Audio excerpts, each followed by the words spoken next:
नमस्कार, मी संदीप चव्हाण. आपण पाहताय टॉप न्यूज मराठी. पुण्यातील जैन बोर्डिंग हाऊस प्रकरणी बिल्डर विशाल गोखले यांनी हा व्यवहार नैतिकतेच्या दृष्टिकोनातून आपण रद्द करत असल्याचं म्हटलं आणि खरंच हा व्यवहार संपला का अशी चर्चा महाराष्ट्रात सुरू झाली. पण खरं पाहता हे केवळ वरवरच आहे. कारण व्यवहार जर संपला असेल तर याचा अर्थ व्यवहार झाला होता हे तर पहिल्यांदा क्लिअर झालं. मग याच्यासाठी तो व्यवहार भ्रष्ट मार्गातून देखील झाला हे देखील यातून बाहेर पडेल. तिसरी गोष्ट, ट्रस्टींनी जी फाईल तयार केली त्यामध्ये प्रत्यक्ष या बोर्डिंग हाऊस मध्ये गेली 65 वर्ष असलेलं मंदिरच दाखवण्यात आलं नाही आणि जे मंदिरच दाखवण्यात आलेलं नाही तेच मंदिर गहाण ठेवून त्याच्यावर 70 कोटींचं कर्ज देखील उभारण्यात आलं. एकंदरीत हे सगळं प्रकरण हिमनगाच्या टोकासारखंच होतं. खूप प्रसार माध्यमांनी या तळात जाण्याचा प्रयत्न केला. त्यातलंच एक नाव म्हणजे टॉप न्यूज मराठी. आमचे सगळे रिपोर्टर्स खरं तर या प्रकरणामध्ये अगदी सुरुवातीपासून म्हणजे मला आजही आठवते राजरत्न यानं 17 ऑक्टोबरचा जो मोर्चा आचार्य गुप्तीनंदी महाराज यांनी त्या ठिकाणी त्यांच्या नेतृत्वाखाली जिल्हाधिकारी कार्यालयावर काढला होता, तो कव्हर केला होता. त्यानंतर समृद्धीनं तर हे प्रकरण अगदी शेवटपर्यंत म्हणजे अगदी आज देखील सकाळी 6 वाजता देखील त्या ठिकाणी जाऊन तिनं त्या ठिकाणी सगळ्यांशी संवाद साधून यातली भूमिका काय हे लोकांसमोर मांडण्याचा प्रयत्न केला. संकेतनं सर्वात पहिल्यांदा योगेश पांडे ज्यांनी हा सगळा कायदेशीर किल्ला लढवला जैन बांधव समाजातर्फे त्यांची बाजू प्रकाशात आणली.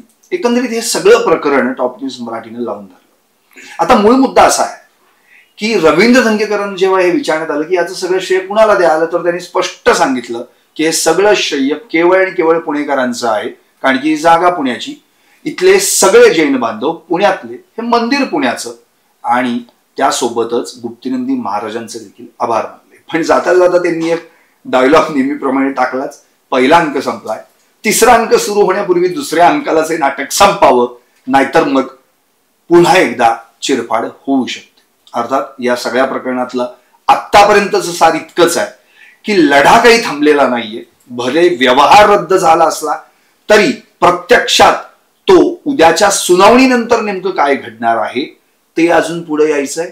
व्यवहार रद्द झाला म्हणजे नेमकं काय झालं, तर HNDचं नाव सातबारावर लागणार आहे का ते लागल्यावरच आम्ही हा व्यवहार रद्द झाला असं मानू, नाहीतर तोपर्यंत आमची मोर्चा आंदोलनं उपोषणं चालूच राहतील अशी भूमिका जैन बांधवांची आहे. त्यामुळे आता अगदी चर्चेतून आतापर्यंत नेमकं हे प्रकरण काय घडलंय आणि मग मी शेवटापर्यंत आणून सोडणार. राजरत्न, मला असं म्हणायचं की 17 ऑक्टोबर हा दिवस खरं तर एखाद्या जैन मुनी साधूंनी जे आयुष्यभर भ्रमंती करून आपल्या धर्माच्या किंवा भगवान महावीरांच्या शिकवणीचा संदेश देत असतात त्यांना एका प्रशासकीय कार्यालयावर जाऊन आपल्याच बांधवांच्या माध्यमातून उभं राहिलेलं एक ट्रस्टचं जे बोर्डिंग हाऊस होतं ते विकलं गेलंय अनुषंगानं त्यांना मोर्चा काढावा लागला.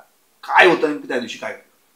सर जर पाहिलं तर 17 ऑक्टोबरला जैन बांधव असतील, अर्थात जैन बोर्डिंग हाऊसिंग कृती समितीच्या वतीनं त्या ठिकाणी विशाल असा मोर्चा जैन बोर्डिंग पासून जिल्हाधिकारी कार्यालयावरती काढण्यात आलेला होता. मोठ्या संख्येने महाराष्ट्रभरातून जैन बांधव यामध्ये सहभागी झालेले होते. मुळामध्ये पाहिलं तर ही जी ट्रस्ट होती त्या ट्रस्टच्या अंडरमध्ये ही बोर्डिंग चालायची आणि त्या बोर्डिंग बरोबरच त्या ठिकाणी असणारे जैन मंदिर सुद्धा होतं. त्या ट्रस्टने जर पाहिलं तर एक ठराव केला आणि त्या ठरावाच्या अनुषंगाने त्यांनी धर्मादाय आयुक्तांची परवानगी घेऊन त्या ठिकाणी ही जी जागा आहे ती बिल्डरला विकली किंवा त्या बाबतीमध्ये व्यवहार केला. आणि ही बाब जेव्हा प्रकर्षानं पुढे आली आणि त्यानंतर जर पाहिलं तर जैन मुनी जे आहेत, जैन मुनी असतील, त्याचबरोबर जैन समुदायातील प्रतिष्ठित लोकांनी जे आहे त्या ठिकाणी मोठासा विशाल मोर्चा काढला आणि ज्या ठिकाणी ही जागा दानाच्या स्वरूपामध्ये होती ती जागा दान देण्यात आलेली होती आणि त्या दानाच्या माध्यमातून त्या ठिकाणी जर पाहिलं तर जैन वसतिगृह जे आहे ते वसतिगृह चालत होतं. त्या वसतिगृहामध्ये महाराष्ट्रभरातून जे जैन समुदायातील जे विद्यार्थी आहे ते त्या ठिकाणी पुण्यामध्ये येऊन राहत होते आणि त्या ठिकाणी राहून ते पुण्यामध्ये ज्या शैक्षणिक संस्था आहेत त्या ठिकाणामध्ये शिक्षण घेत होते. अशा वेळी ही जागा ज्यावेळेस त्या जागेचा लिलाव होतोय, त्या जागेची बोली लागलेली आहे, ती जागा एका बिल्डरला त्या माध्यमातून व्यवहार झालेला ही बाब जेव्हा पुढे आली त्यानंतर जैन समुदायामध्ये मोठ्या प्रमाणामध्ये त्या विरोधात रोष निर्माण झाला आणि त्या विरोधातच त्या दिवशी जर पाहिलं तर विशाल असा मोर्चा काढण्यात आलेला होता आणि त्यानंतर जर पाहिलं तर मोठ्या प्रमाणामध्ये ही बाजू प्रसार माध्यमांनी उचलून धरली आणि त्यानंतर कुठंतरी हा जो करार आहे, हा जो व्यवहार आहे तो रद्द करावा अशी मागणी जैन समुदायाच्या वतीनं जी सातत्यानं होती ती करण्यात येत होती आणि त्याच अनुषंगाने जर पाहिलं तर या प्रकरणामध्ये सुरुवातीला हा जो विशाल मोर्चा होता त्या विशाल मोर्चामध्ये स्वाभिमानी शेतकरी संघटनेचे जे अध्यक्ष आहेत, माजी खासदार आहेत राजू शेट्टी सुद्धा सहभागी झालेले होते. पुण्यातले काँग्रेसचे शहर अध्यक्ष अरविंद शिंदे असतील, त्याचबरोबर माजी आमदार रवींद्र धंगेकर असतील, हे सुद्धा या मोर्चामध्ये सहभागी झालेले होते. सुरुवातीला जर पाहिलं तर हे प्रकरण जे आहेत जैन मुनींनी उचलून धरलेलं होतं, त्याचबरोबर जैन समुदायातील प्रतिष्ठित लोकांनी उचलून धरलेलं होतं आणि जसं मी सांगितलं की जैन बोर्डिंग बचाव कृती समितीच्या वतीने हे प्रकरण पुढे उचलून धरण्यात आलेलं होतं. परंतु ज्यावेळेस हे प्रकरण पुढे गेलं आणि त्यानंतर याच्यामध्ये ज्या प्रक्रिया राबवण्यात आलेल्या होत्या, कारण जर पाहिलं तर याच्यामध्ये ज्यावेळी ही जागा जी आहे ती जागा मुळामध्ये त्या ठिकाणी असणारं जे हॉस्टेल आहे ते जीर्ण झालेलं आहे अशा पद्धतीचा ठराव जर पाहिलं तर या विश्वासांच्या मार्फत ट्रस्टच्या मार्फत करण्यात आलेला होता आणि त्यानंतर तो ठराव जो आहे तो धर्मादाय आयुक्तांना पाठवला आणि त्यांनी त्यानंतर जे आहे विक्रीसाठी लिलावासाठी परवानगी दिली आणि त्यानंतर ही सगळी प्रोसेस पुढे सरकलेली होती.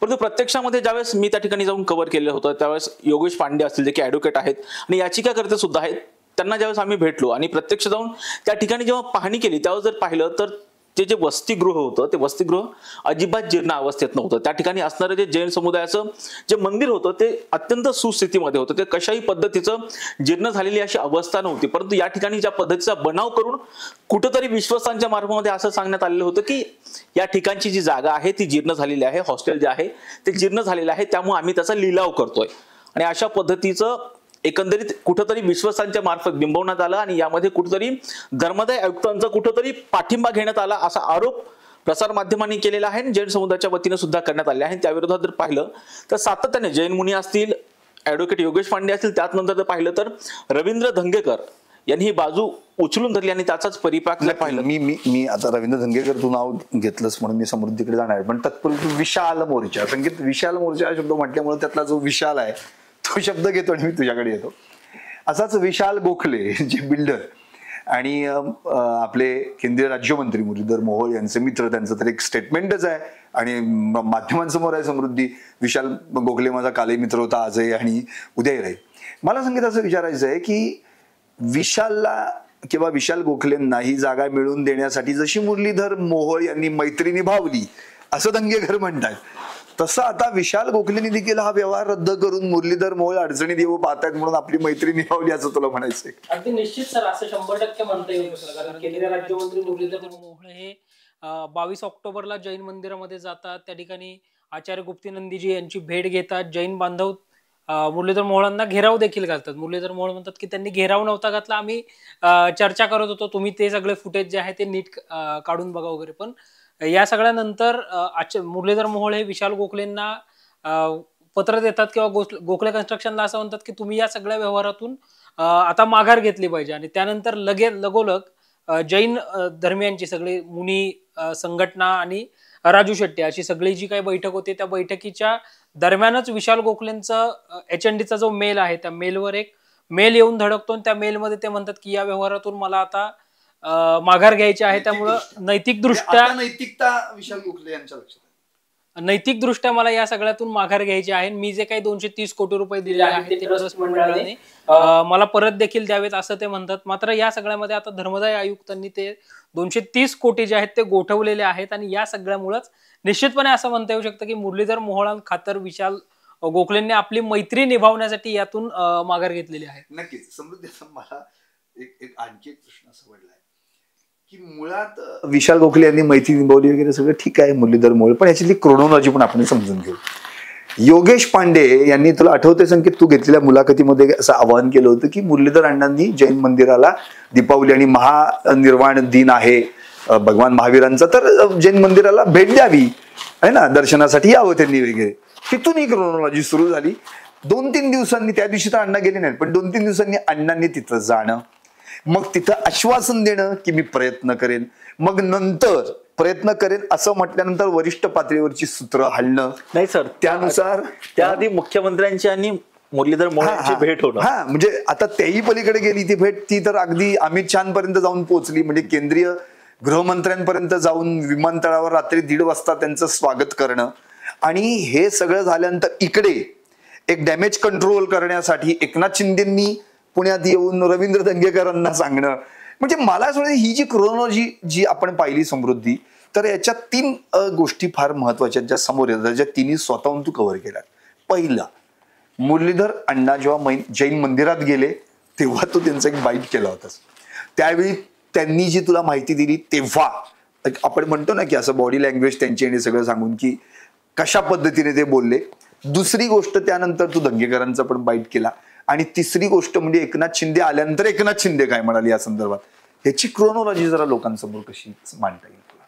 सर, आपण जर या संपूर्ण प्रकरणामध्ये पाहिलं, ज्यावेळी सुरुवातीला मुरलीधर मोहोळ यांनी सगळ्यात पहिल्यांदा जेव्हा माध्यमांसमोर त्यांची बाजू मांडण्याचा प्रयत्न केला होता, त्यावेळी त्यांनी थेट पुराव्यानिशी किंवा तारखांनिशी सांगितलं की मी या तारखेला इथे इन झालो, मग मी या फर्म मधून या तारखेला बाहेर पडलो, त्यानंतर या तारखेला हा सगळा जो करार आहे तो करार झाला, मग डील कसं पूर्ण झालं वगैरे, आणि मी यातून बाहेर पडायच्या 11 महिन्यानंतर ही सगळी डील जी आहे ती झाली आहे, त्यामुळे माझा या प्रकरणाशी काहीही संबंध नाही असं ते म्हटले. त्याचबरोबर रवींद्र धंगेकर जे त्यांच्यावर सातत्याने आरोप करत होते त्यांच्यावरती सुद्धा मोठ्या कडक शब्दांमध्ये टीका केली. त्या आधीपर्यंत ते धंगेकरांवर बोलायलाही तयार नव्हते. त्या दिवशी पण म्हणजे इव्हन त्यांनी धंगेकरांचं नाव आतापर्यंत एकदाही घेतलेलं नाहीये.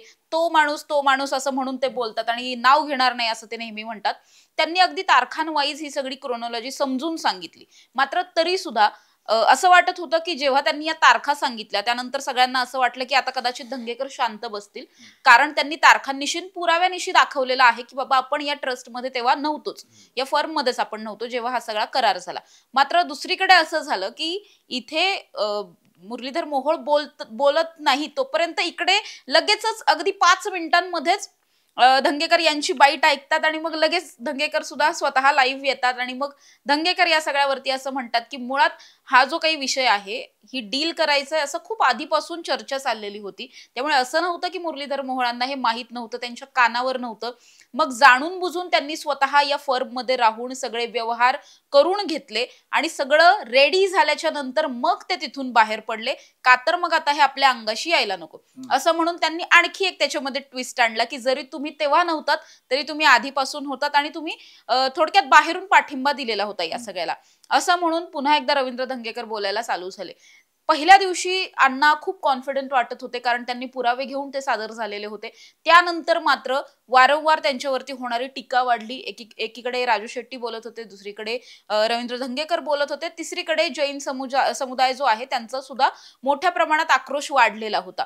त्याचबरोबर या सगळ्यामध्ये कुठेतरी त्यांच्या राजीनाम्याची मागणी होणं असेल किंवा त्यांच्यावर पहिल्यांदाच खासदार, पहिल्यांदाच मंत्रीपद आणि इतक्या गंभीर स्वरूपाचे त्यांच्यावर आरोप होणं की एखाद्या धर्माच्या बाबतीतले हे सगळे आरोप आहेत की धर्माची जागा त्यांनी बळकावलेली आहे वगैरे अशा पद्धतीचे आरोप करणं, या सगळ्यामुळे कुठेतरी ते थोडेसे डिस्टर्ब झालेले वाटले त्याच्यानंतर जेव्हा त्यांनी बाईट दिली त्यानंतर. आणि त्याच्यानंतर तर म्हणजे अगदी त्यांनी माध्यमांना न कळवता थेटपणे त्यांनी जैन बोर्डिंग मध्ये जाणं, तिथे जाऊन मग जैन मुनींची भेट घेणं, त्यांचे आशीर्वाद घेणं, त्यांच्या पुढे नतमस्तक होणं, तिथून पुढे अर्धा तास ते तिथल्या सगळ्या जनतेला संबोधित करत होते. आणि हे सगळं झाल्याच्या नंतर जेव्हा ते बाहेर आले त्यानंतर ते असं म्हटले की मी या सगळ्यावरती प्रयत्न करेल.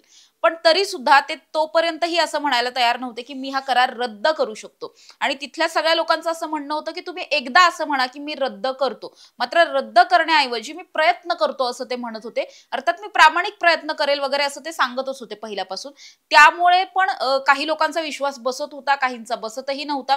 मात्र दुसरीकडे मला आणखीन एक गोष्ट या सगळ्यामध्ये प्रकर्षाने जाणवते, ती म्हणजे जैन समुदाय, आपण जे पहिल्यापासून म्हणतो की प्रचंड अहिंसावादी हा समुदाय आहे, या समुदायाने आपलं कधीही नाव घेतलं नाही असं मुरलीधर मोहोळ प्रत्येक वेळेस म्हटले की माझं या समुदायाने एकदाही नाव घेतलेलं नाहीये, माझं नाव केवळ राजकीय नेते घेतात. त्यामुळे हाच प्रश्न जेव्हा मी या समुदायाला सुद्धा विचारला की असं का आहे की तुमचे आरोप तुम्ही करता पण नाव घेत नाही मोहोळांचं, आणि त्यामुळे त्यांना असं वाटतं की नाव घेत नाही म्हणजे आपण सेफ आहोत की काय असं त्यांना वाटायचं. मात्र त्यावेळी या संपूर्ण तिथल्या समुदायाने मला असं सांगितलं की मुळात त्यांची जेव्हा पहिली बैठक झालेली होती त्याच वेळी त्यांचं असं ठरलेलं होतं की कुणालाही नाव घेऊन आपण टीका करायची नाहीये, कुणाचाही डायरेक्टली आपल्याला शत्रुत्व पत्करायचं नाहीये, आपल्याला केवळ ही डील रद्द करायची, त्यानंतर आपलं मोहोळांशी सुद्धा वैर नसणार आहे आणि इतर कुणाशीच आपल्याला काहीच म्हणजे भविष्यात काही प्रॉब्लेम्स नसणार आहेत. त्यामुळे त्यांनी त्यांची जी काही नैतिकता होती ती टीका करताना सुद्धा पाळली. त्यांनी मोहोळांचं नाव घेतलं नाही, मात्र नाराजी अर्थातच कायम होती. त्या भेटीच्या नंतर मात्र ज्यावेळी मुरलीधर मोहोळ तिथून निघाले आणि काही जणांनी त्यांना घेरण्याचा प्रयत्न केला किंवा घोषणाबाजी वगैरे झाली, त्यावेळी थोडंसं हिट ऑफ द मुवमेंट अण्णा थोडेसे रागावलेले वाटले, कारण त्यांच्या अगदी समोर येऊन ही सगळी घोषणाबाजी झालेली होती किंवा हा व्यवहार कुणी केला असं विचारल्याच्या नंतर एका महिलेने त्यांना म्हटलं की तुम्हीच केलात असं म्हटल्यावरती ते थोडेसे डिस्टर्ब झालेले होते. मात्र तरी सुद्धा ते तिथून निघून गेले आणि त्यांनी जे आश्वासन दिलं होतं की मी पुढच्या 2-3 दिवसांमध्ये या सगळ्यावरती माझे प्रयत्न करेल, ते प्रयत्न अर्थात त्यांनी केले. आणि त्याच्यानंतर मग काल रात्रीचा हा मेल आला. या मेलच्या नंतर सुद्धा मग आता असं म्हटलं जातं की मेल दुपारीच केलेला होता, मग तो रात्री कसा काय राजू शेट्टींना मिळाला, आणि मग हे नेमकं टायमिंगची गडबड नेमकी याच्यामधली काय, कारण मुळात जर आपण एखाद्या गोष्टीसाठी इतकी प्रतीक्षा करतोय आणि तो मेल आपल्याला आलेला आहे मात्र आपल्याला ते माहीतच नाहीये किंवा सांगितलंच नाहीये, हे कसं पॉसिबल आहे, या सगळ्यावरती पण हे सगळे खूप ट्रिकी क्वेश्चन्स आहेत. पण तरी सुद्धा या सगळ्यामध्ये मुरलीधर मोहोळ पहिल्यांदा कॉन्फिडंट होते, नंतर थोडेसे ते डिसअपॉइंट वाटत होते किंवा नर्वस वाटत होते, आपण म्हणू शकतो, नर्वस हा अगदी योग्य शब्द आहे. आणि त्याच्यानंतर मात्र आता जर आपण बघितलं तर ही डील कॅन्सल झाल्यामुळे आता जेव्हा केव्हा मुरली अण्णा कॅमेऱ्यांसमोर येतील त्यावेळेस ते कदाचित जास्त कॉन्फिडेंटली बोलू शकतील, कारण त्यांनी जो काही शब्द दिलेला होता मग त्याच्यामध्ये गैरव्यवहार झाला नाही झाला, कुणी केला, हे सगळंच अगदी गौण सगळ्या गोष्टी आहेत. मात्र ज्या जैन समुदायाला जे काही हवं होतं ते अर्थात त्यांनी करून देण्यासाठी पहिलं पाऊल तरी टाकलं. त्यामुळे जैन समुदाय हा आत्ता तरी त्यांच्यावरती जी जास्त नाराजी होती ती थोडीशी कमी झालेली पाहायला मिळते. धंगेकर मात्र तरी सुद्धा अजूनही त्यांच्यावर अर्थातच धंगेकर वर्सेस मोहोळ हे अजूनही चालू आहे. एकनाथ शिंदेंनी त्यांना तंबी दिल्याच्या नंतर सुद्धा 2 दिवस शांत बसणार असं त्यांनी सांगितलंय, 2 दिवसच शांत बसणार, 3ऱ्या दिवशी मी पुन्हा बोलायला चालू करणार असं सुद्धा ते म्हटले. त्यामुळे आता 3ऱ्या दिवशी नेमकं काय बोलतात याकडे पण लक्ष लागले. आता समृद्धी म्हणाली की अण्णा नर्वस आहेत वगैरे, असं पुन्हा कॅमेरा समोर येतील तर कदाचित कॉन्फिडेंट असतील वगैरे. मला एक असा प्रश्न पडलाय, मग हा जो सगळा व्यवहार केला गेला आणि त्याला धर्मादाय आयुक्तांनी जमीन विक्रीला परवानगी देखील दिली गेली, तर हे सगळं गृहीत धरून केलं, मग म्हणजे जैन समाजाला गृहीत धरून केलं गेलं का, हा प्रश्न उपस्थित होत नाही का इथे?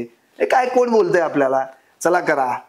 विशाल गोखलेंनाही असं वाटलं की ट्रस्टी आपल्यासोबत आहेत, आपल्यासोबत केंद्रीय राज्यमंत्री आहेत असा विशाल गोखलेंचा दृष्टिकोन असेल. ट्रस्टींना असं वाटलं की कोण आम्हाला विचारणार आहे, नाहीतरी मुळातच जैन समाज अहिंसो परम धर्म म्हणून असं आपण म्हणतो, तर आपल्यालाही कोण काय बोलणार नाही.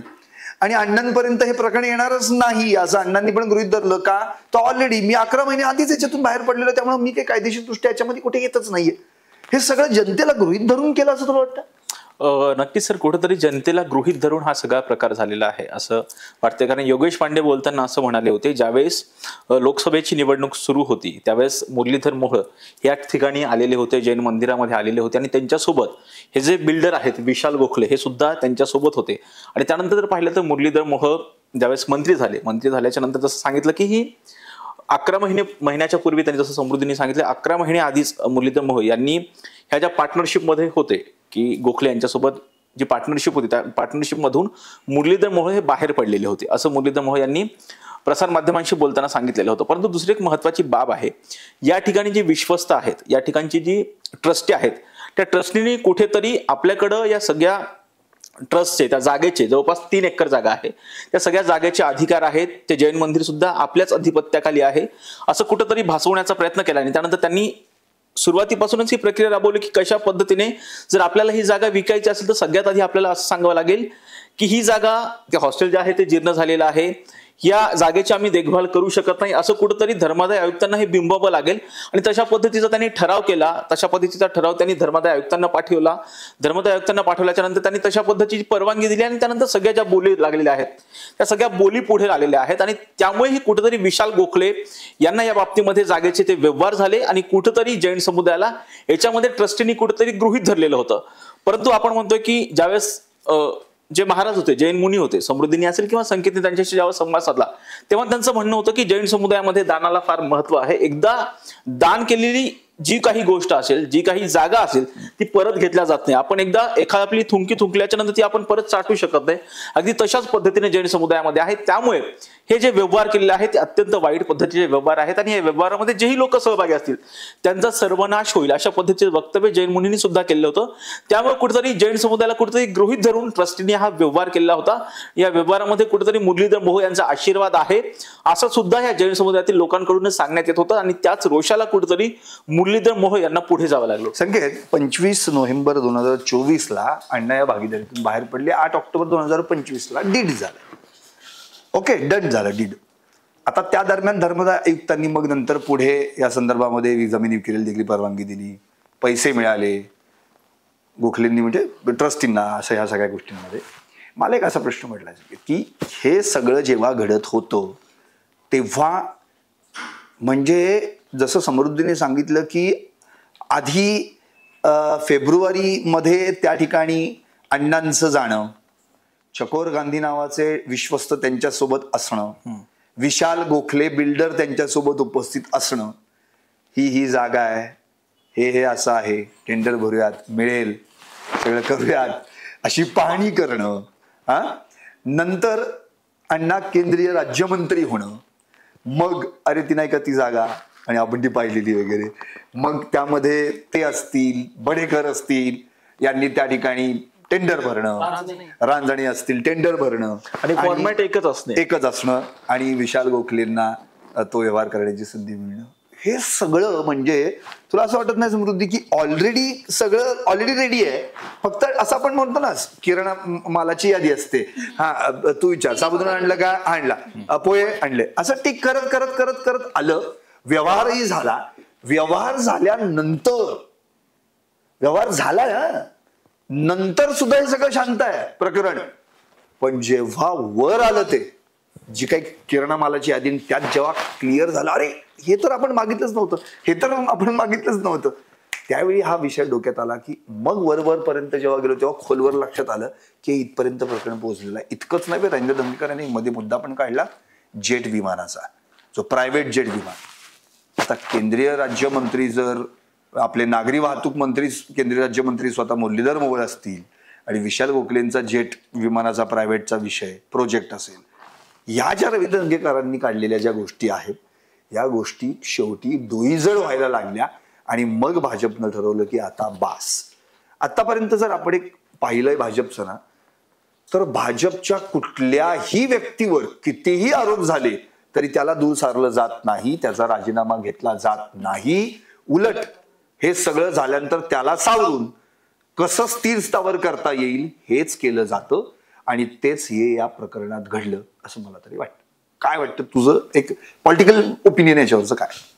तर मुळामध्ये जर आपण पाहिलं तर देवेंद्र फडणवीसांची मुरलीधर मोहोळांनी घेतलेली भेट, त्यानंतर एकनाथ शिंदे सोबत रवींद्र धंगेकरांचा होणारा कार्यक्रम, त्यामुळे निश्चित पद्धतीने काहीतरी, आणि त्याच कार्यक्रमात एकनाथ शिंदेंनी म्हणणं की महायुतीमध्ये दंगा नको असं मी धंगेकरांना सांगितलंय, धंगेकरांनी सुद्धा ते मान्य केलंय. आणि आज सकाळी ज्यावेळी समृद्धीने रवींद्र धंगेकरांचा 1 to 1 केलं त्याच्यामध्ये सुद्धा रवींद्र धंगेकरांनी स्पष्टपणे हे सांगितलं की आता मी कोणाचं नाव घेऊ इच्छित नाही. मला शिंदे साहेबांनी सांगितलंय की 2 दिवस काही बोलू नको, 2 दिवसात मी या सगळ्यावर पडदा पाडेन आणि 2 दिवसानंतर मग जर नाही काही पडलं तर माझ्याकडे भरपूर कागदपत्र आहेत जे ते म्हणते ते बरोबर, ते प्रामाणिक आहे. 2 दिवस तर 2च दिवस पाळणार.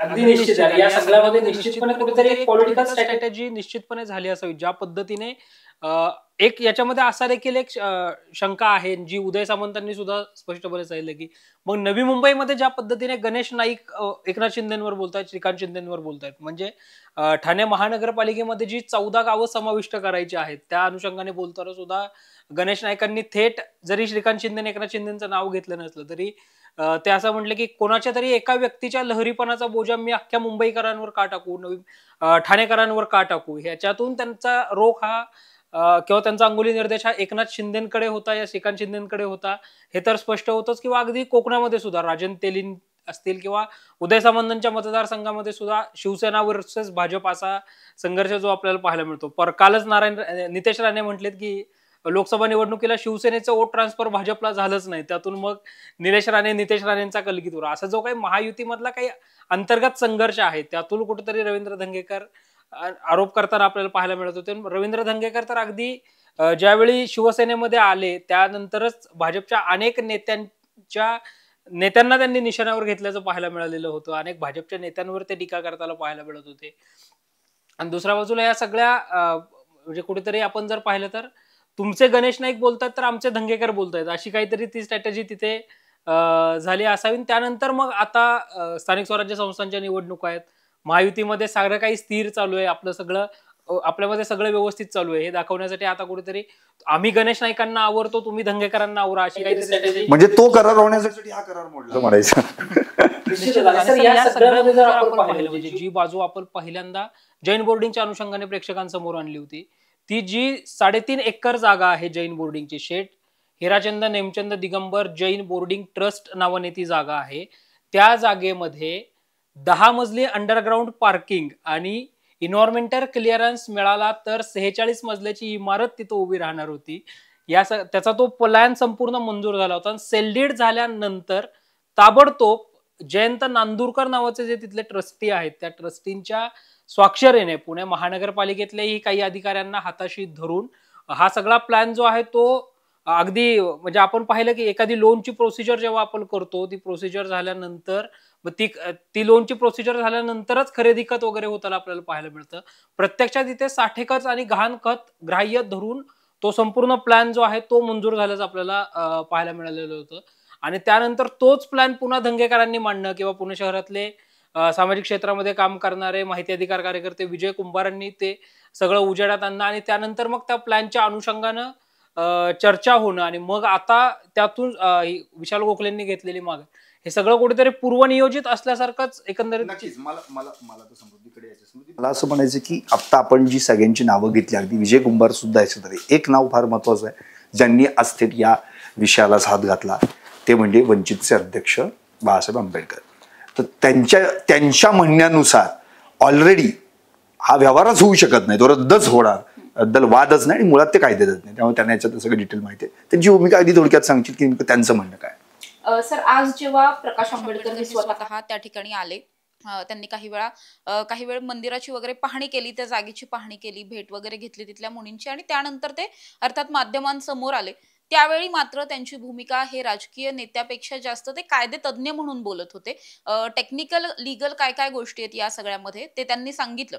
त्यावेळी ते असं म्हटलं की मुळातच अशा पद्धतीने जुन्या ज्या वास्तू आहेत किंवा ज्या मालमत्ता आहेत, ज्या मालमत्ता मालकांना सांभाळायच्या नाहीयेत किंवा सांभाळता येत नाहीयेत, अशा मालमत्ता आपण ट्रस्ट मध्ये रूपांतरित करतो. जेव्हा आपण ट्रस्टकडे रूपांतरित करतो त्याचा अर्थ ती जागा ही आता सरकारची झालेली असते. मग सरकार थेटपणे अशा सगळ्या जागांवरती लक्ष ठेवू शकत नाही. म्हणून सरकार या सगळ्या जागांवर लक्ष ठेवण्याचं काम जे ते धर्मादाय आयुक्तांना त्यासाठी नेमणूक करतं. धर्मादाय आयुक्त एकटे सुद्धा इतक्या सगळ्या जागांची सांभाळ जो आहे तो खरं तर करू शकत नाहीत, रक्षण करू शकत नाहीत. म्हणून मग त्या जागांवरती ट्रस्टी नेमले जातात. ते म्हणजे अगदी 3 टप्प्यांमधले ही सायकल आहे. तसं जर पाहायला गेलं तर जेव्हा मग हे ट्रस्टी नेमले जातात, या ट्रस्टींना केवळ या जागेचं रक्षण करायचं इतकेच अधिकार दिलेले आहेत. They are trustee not owners. मालक ते ना त्या जागेवर कब्जा करू शकतात किंवा ना त्याची विक्री करू शकतात, फार तर ते विकास काम त्या ठिकाणी एखादं करू शकतात. मुळात या जागेच्या संदर्भात तर ते जे डीड आहे पत्र झालं ट्रस्टीना पब्लिक सार्वजनिक ट्रस्ट तर्फे देण्यात मिळाली ती जागा, त्यामध्ये तर ही जागा विकताच येणार नाही असं म्हटलेलं आहे. हो बरोबर. प्रकाश आंबेडकरांनी सुद्धा तेच सांगितलं की ही जी जागा आहे त्याचा एक ट्रस्ट डीड सुद्धा झालेला आहे. मग त्याच्यामध्ये सगळे थोडक्यात ते त्यांचं एक त्या जागेचं एक संविधान आपण म्हणू शकतो ज्याच्यामध्ये काय करायचं आणि काय करायचं नाही हे वगैरे असं दिलेलं आहे. तर त्याच्यामध्ये जे म्हटलेलं आहे त्यामध्ये सुद्धा असं सांगितलंय की या जागेची कुठल्याही पद्धतीने विक्री होऊ शकत नाही. ट्रस्टींना तशा पद्धतीचे अधिकार नाहीत, धर्मादाय आयुक्तांना सुद्धा तशा पद्धतीचे अधिकार नाहीत. आणि यामध्ये जर बदल करायचे असतील तर बदल केवळ कोर्ट करू शकतं, सरकार सुद्धा करू शकत नाही. थेट सरकारही विक्री करू शकत नाही. याचा अर्थ थोडक्यात कुणीच विक्री करू शकत नाही.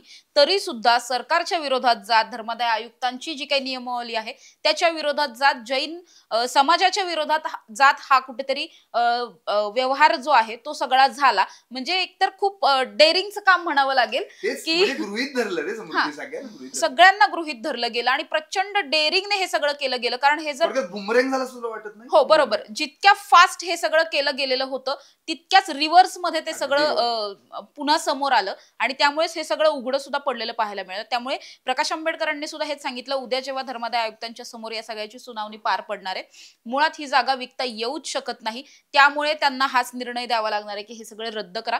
दुसरीकडे असंही म्हटलं जात आहे की या सगळ्यामध्ये एकाच बाजूने केवळ पत्र गेलेलं आहे, दुसऱ्या बाजूची अजून काहीच प्रतिक्रिया या सगळ्यावर आलेली नाहीये. मात्र त्यांनी असंही सांगितलं की आता या ज्या काही लीगल बाबी आहेत त्यामध्ये जर एखादा मेल असेल, जो अधिकृत माणसाने केलेला किंवा संस्थेने केलेला मेल असेल, तर तो आता एक लीगल डॉक्युमेंट म्हणून पकडला जातो. म्हणजे कागदोपत्री तुम्ही इन हँडच व्यवहार करायला हवा, कागदोपत्रीच असायला हवं असं काही नाहीये. तुम्ही मेल जरी केला असेल तरी ते लीगल डॉक्युमेंट आहे आणि लीगल डॉक्युमेंट वरती, त्या मेल वरती जे काही म्हटलेलं आहे, त्या मेलमध्ये जे म्हटलंय त्यानुसार त्यांनी स्वतः सांगितलं की मी याच्यातून बाहेर पडू इच्छितो. त्यामुळे जर ते बाहेर पडू इच्छित असतील तर मग जे ट्रस्टी आहेत ते एकटे तर या व्यवहारात थांबू शकतच नाहीत. त्यामुळे भले ट्रस्टींनी त्याला होकार देऊ नकार देऊ, ज्या अर्थी गोखलेंना बाहेर पडायचंय त्या अर्थी हा करार रद्द होणारच आहे आज न उद्या. नक्कीच. मी आता शेवटाकडे येतो. संकेत, मला एवढंच म्हणायचं, ते 230 कोटींचं काय, मी तुला विचारून मग नंतर मी राजनाकडे जाणार आणि शेवट करणार आहे. 230 कोटींचं काय?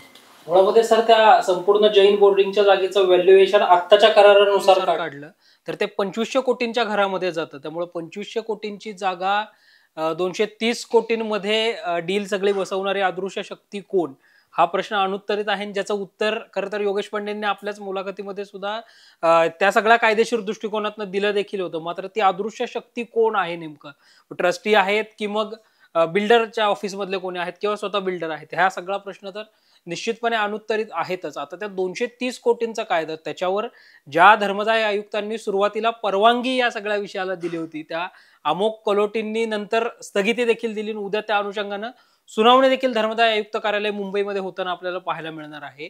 आणि त्याच धर्मदाय आयुक्तांनी, म्हणजे अगोदर परवानगी नंतर स्थगिती आणि आता रद्द, आणि ही रद्द करत असताना जी रक्कम ज्या धर्मदाय आयुक्त अमोक कलोटींनी मंजूर केली त्याच्यावर ते त्यांनी सगळी कायदेशीर प्रक्रिया पूर्ण केली, त्याच धर्मदाय आयुक्तांनी आता 230 कोटी रुपयांची रक्कम जी आहे ती गोठवलेली देखील आहे. त्याच्यावर त्या अनुषंगाने सुद्धा उद्या सुनावणी जी आहे ती पार पडणार आहे. उद्याची सुनावणी ही या सगळ्या प्रकरणामधली, या सगळ्या विषयामधली महत्वाची सुनावणी जी आहे ती असणार आहे. कदाचित राजू शेट्टींनी काल ज्या पद्धतीने मागणी केली, ऍडव्होकेट योगेश पांडे ज्या पद्धतीने बोलतायत, किंवा या सगळ्या लढ्यामध्ये लढणारं एक तरुण नाव म्हणून जर आपण ऍडव्होकेट सुकौशल जिंतूरकर यांचं जर घेतलं तर त्यांनी सुद्धा अतिशय अभ्यासपूर्ण या सगळ्यामध्ये मांडणी केली होती. या तिघांनी मिळून प्रामुख्याने न्यायालयीन बाजू असेल किंवा सामाजिक बाजू असेल ही सांभाळल्याचं आपल्याला पाहायला मिळालेलं होतं.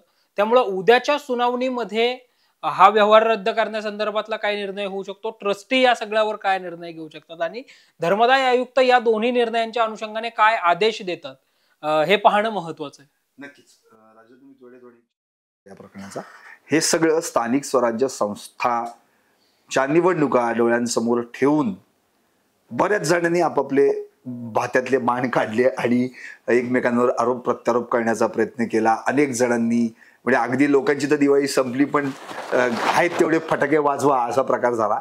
तुला असं वाटतंय की या प्रकरणाचं हा जो काही आता जे काही बार उडाले सगळे, तर हे इथपर्यंतच थांबेल असं तुला वाटतंय का स्थानिक स्वराज्य संस्थांमध्ये पुन्हा एकदा ठेवणीतले फटाके याच प्रकरणावर बाहेर पडतील? सर, जसं सांगितलं की तुम्ही ठेवणीतले फटाके याच प्रकरणावरती भविष्यामध्ये सुद्धा फुटू शकतात.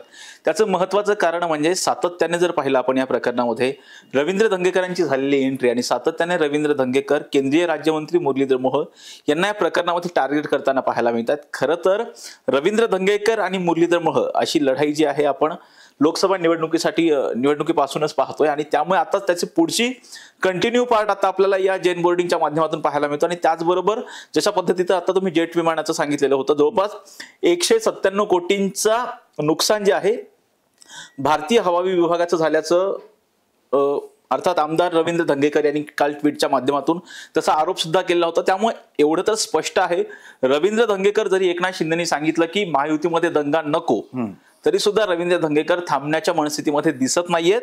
त्याचं महत्वाचं कारण म्हणजे त्यांनी आता सांगितलं, असं समृद्धीने सुद्धा सांगितलं की मी 2 दिवसानंतर यापेक्षा अधिक मोठे बॉम्ब फोडणार आहे, असं रवींद्र धंगेकर म्हणतात. त्यामुळे जर एक गोष्ट पाहिली तर महायुतीमध्ये आता काही चालबेल नाहीये.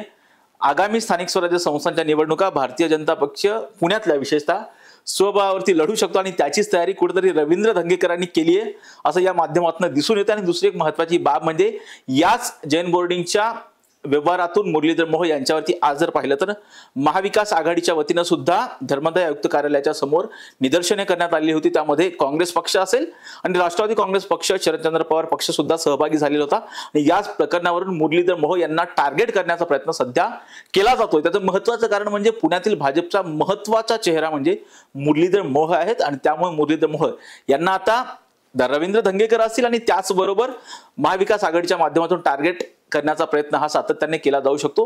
आणि हीच कुठेतरी आता आगामी स्थानिक स्वराज्य संस्थांची निवडणुकांची तयारी ही रवींद्र धंगेकर यांची शिवसेना असेल किंवा महाविकास आघाडीच्या माध्यमातून सध्या सुरू झाली आहे असंच म्हणावं लागेल. नक्कीच. एकूणच तिघांचे धन्यवाद. तुम्ही खरं म्हणजे फील्डवर जाऊन कधी स्टुडिओतून वेगवेगळ्या या सगळ्या गोष्टींमधला अँगल्स शोधून टॉप न्यूज मराठीच्या माध्यमातून प्रेक्षकांसमोर मांडलं. यातूनच काय निष्पन्न होतं तर राजकारणी, बिल्डर्स आणि काही स्वार्थासाठी आपली स्वतःची इतक्या वर्षांची जपलेली जागा सुद्धा विकण्याचा प्रयत्न करणारी माणसं जेव्हा एकत्र येतात तेव्हा हे असे व्यवहार घडतात. पण हे व्यवहार अल्पजीवी ठरतात. 8 ऑक्टोबर 2025ला घडलेला हा व्यवहार अगदी 18 दिवसांनी आता हा व्यवहार रद्द करण्यापर्यंत मेल जावा म्हणजे हा अल्प काळाचा व्यवहार ठरला. अर्थात यामागं जनरेट्याची ताकद होती. याच्यातून हे निष्पन्न होतं जर समाज एक आला, समुदाय एकवटला तर निश्चितपणे अन्यायाच्या विरोधात आवाज उठवून ती लढाई जिंकता देखील येते. आणि आता ती लढाई जैन समाज जिंकण्याच्या उंबरठ्यापर्यंत जाऊन पोहोचलेला आहे एवढं नक्की. पण यातून मला एवढंच म्हणावंसं वाटतं, अगदी जाता जाता मला इतकंच म्हणायचं आहे, ज्या जागेवर 67 वर्षांची जागा त्यातल्या 65 वर्षांच्या जागेवर 1008 श्री भगवान महावीर दिगंबर जैन मंदिर होतं ते मंदिरच नाहीये असं म्हणून धर्मादाय आयुक्तांची फसवणूक करून जमीन विक्री व्यवहाराला काढली. अखेर 20 ऑक्टोबरला झालेल्या सुनावणीमध्ये मंदिर आहे का रे बाबा हे बघण्यासाठी धर्मादाय आयुक्तांकडनं माणसं पाठवण्यात आली आणि आता उद्याच्या सुनावणीमध्ये होय मंदिर आहे असं तिथे दाखवलं जाणार आहे. हा किती विपर्यास आहे. आणि म्हणजे खरं तर पिढ्यानपिढ्या देव आहे का नाही अशा गोष्टी आस्तिक आणि नास्तिकांमध्ये चालतात. तो विषय अजूनही युगानुयुगे चालत राहील. पण त्या जागेवर खरंच भगवान श्री महावीरांचं मंदिर आहे. लाखो लोक त्या ठिकाणी दर्शनाला जातात. आज खऱ्या अर्थानं ज्यावेळी संकेत हे सेल डीड खऱ्या अर्थानं डेड होईल त्यावेळी ती जैन बोर्डिंग हाऊसची जागा, ते मंदिर, तिथली ती विहीर आणि ती झाडं मोकळ्या अर्थानं श्वास घेतील आणि कुठे ना कुठेतरी पुन्हा एकदा त्याच ठिकाणी जे विद्यार्थी आतापर्यंत या बोर्डिंग हाऊस पासून दूर राहिलेले आहेत तिथं पुन्हा एकदा शिक्षणासाठी येतील, खेळू बागडू लागतील अशी आशा करायला हरकत नाही. पाहत राहा टॉप न्यूज मराठी. आपला महाराष्ट्र, आपली बातमी. तुमची car, electric panel, data server आगीपासून सुरक्षित आहे का? नाही? मग आजच बसवा F protect temperature activated fire suppression device. यामध्ये आहे eco friendly non toxic pressurised liquid जे आग लागल्यास क्षणार्धात ऍक्टिव्हेट होऊन आगीवरती मिळवते नियंत्रण. बसवण्यास अतिशय सोपे आणि सुटसुटीत टेकालिपचे एक दर्जेदार उत्पादन एफ प्रोटेक्ट.